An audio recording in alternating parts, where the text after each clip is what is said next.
Assalamualaikum warahmatullahi wabarakatuh. Bertemu lagi bersama Pak Anwar dalam pembelajaran muatan bahasa Indonesia kelas 5. Kali ini kita di tema 7 yang membahas kata baku bahasa Indonesia. Apa saja yang akan kita bahas kali ini?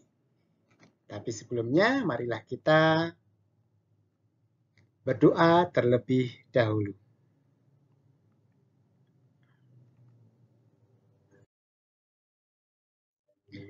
A'udzu billahi minasyaitonir rajim. Bismillahirrahmanirrahim. Raditu billahi robba wa bil islami dina wa bi Muhammadin nabiyya wa rasula. Rabbi zidni ilma warzuqni fahma. Amin.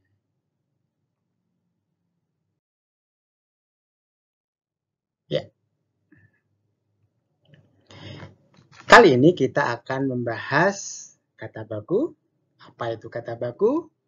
Kemudian ciri kata baku, kemudian penggunaan kata baku, dan tentu saja kata tidak baku.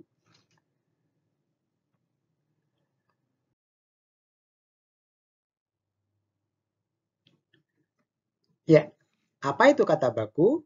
Ya, kata baku adalah kata yang sesuai dengan pedoman atau kaidah bahasa yang sudah ditetapkan sebelumnya. Dalam konteks bahasa Indonesia, kata baku adalah kata yang sesuai dengan kaidah bahasa Indonesia dan ejaannya sesuai dengan apa yang ada dalam Kamus Besar Bahasa Indonesia atau biasa kita kenal dengan KBBI. Intinya, kata baku merupakan sebuah kata yang sesuai dengan PUEBI atau Pedoman Umum Ejaan Bahasa Indonesia dan KBBI.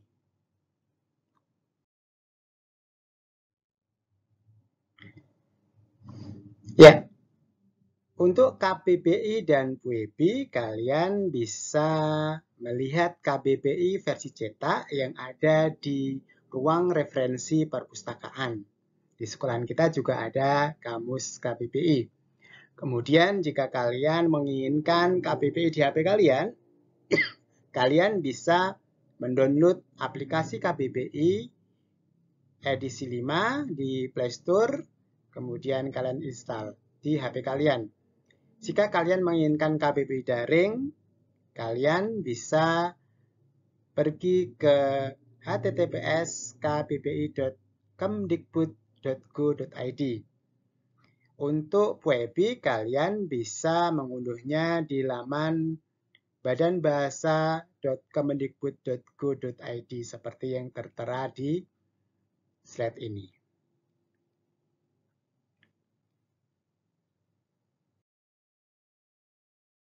Ya, kemudian apa ciri-ciri kata baku? Kata baku tidak terpengaruh bahasa asing ataupun bahasa daerah. Yang kedua, kata baku digunakan sesuai dengan konteks kalimatnya.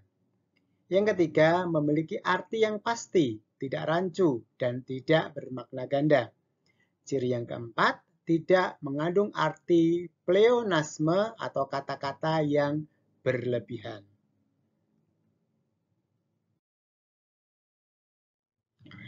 Berikutnya, penggunaan kata baku. Kapan kata baku kita gunakan? Yang pertama, pembuatan karya tulis ilmiah. Dalam hal ini termasuk juga pembuatan buku-buku ilmiah dan lain sebagainya. Artikel, kemudian penelitian, laporan penelitian. Kemudian yang nomor 2, pembuatan surat resmi atau kedinasan. Yang ketiga, pidato resmi atau kedinasan dan rapat-rapat kedinasan.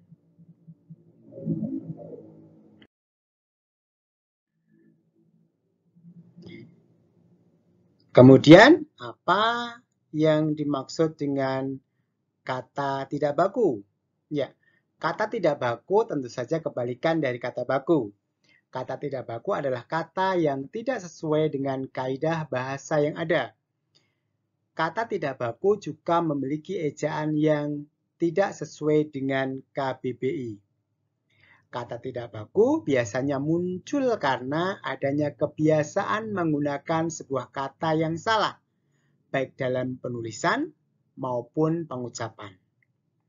Karena faktor kebiasaan dan tidak pernah diperbaiki, maka kata tidak baku tersebut menjadi ada dan akhirnya sering digunakan.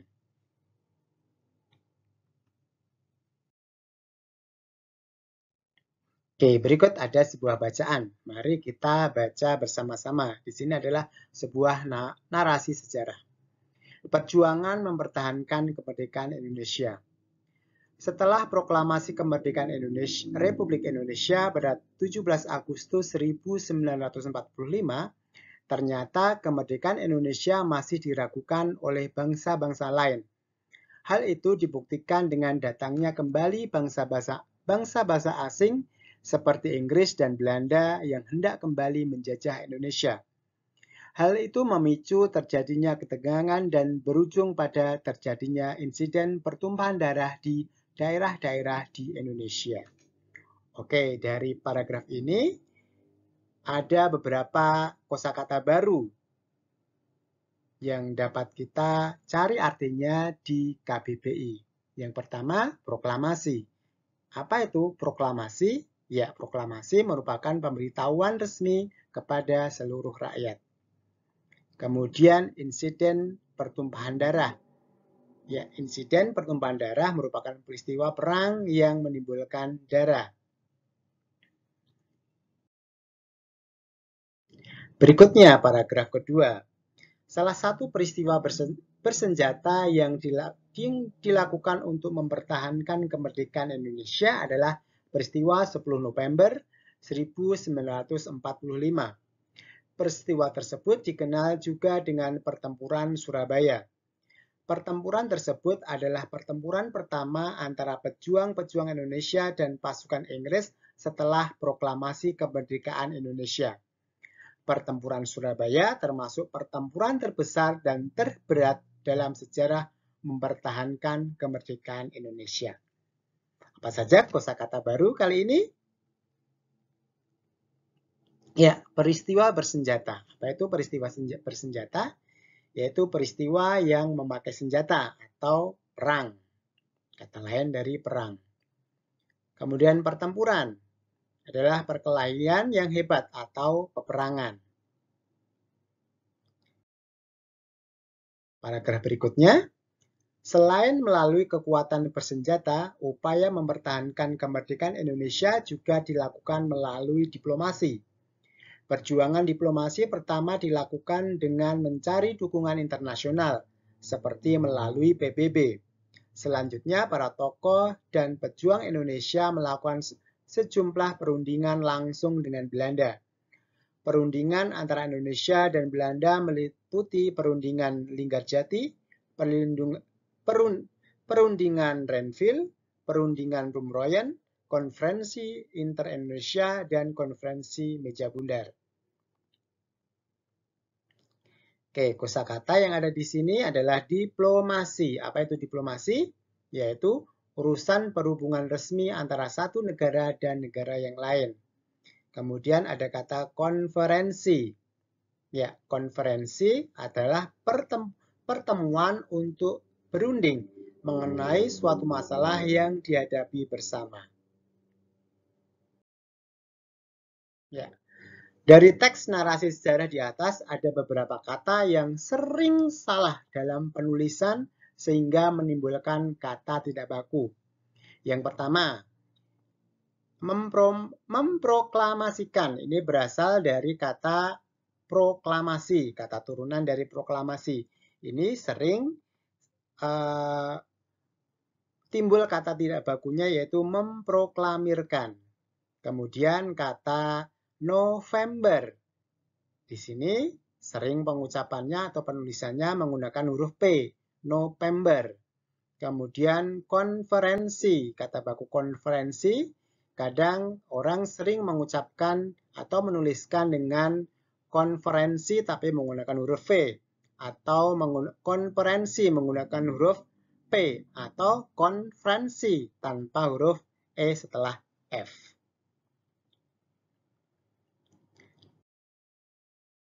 Oke, ini beberapa contoh kata baku dan kata tidak baku.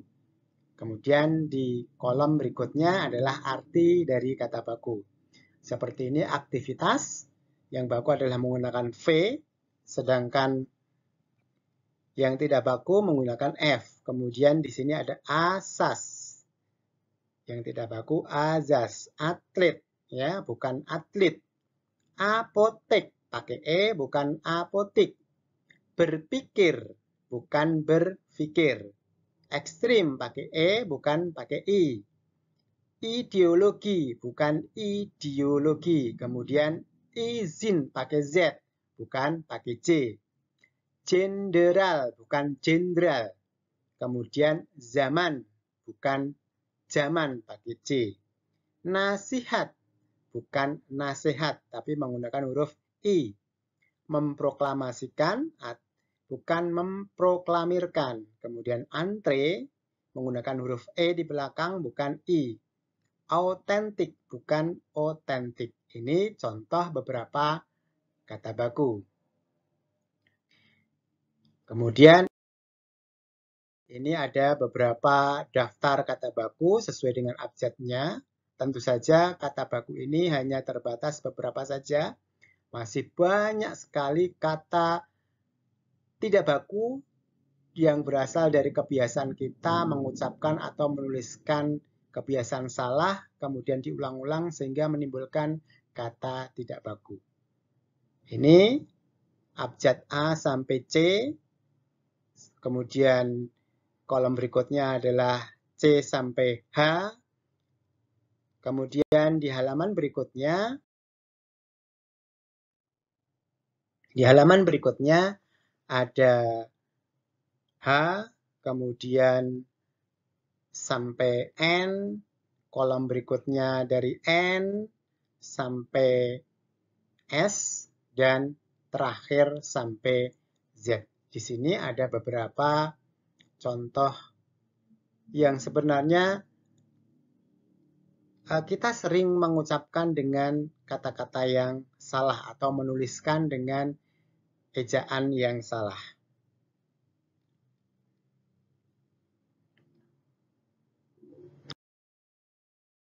Oke, itu tadi pembahasan tentang kata baku. Semoga bermanfaat.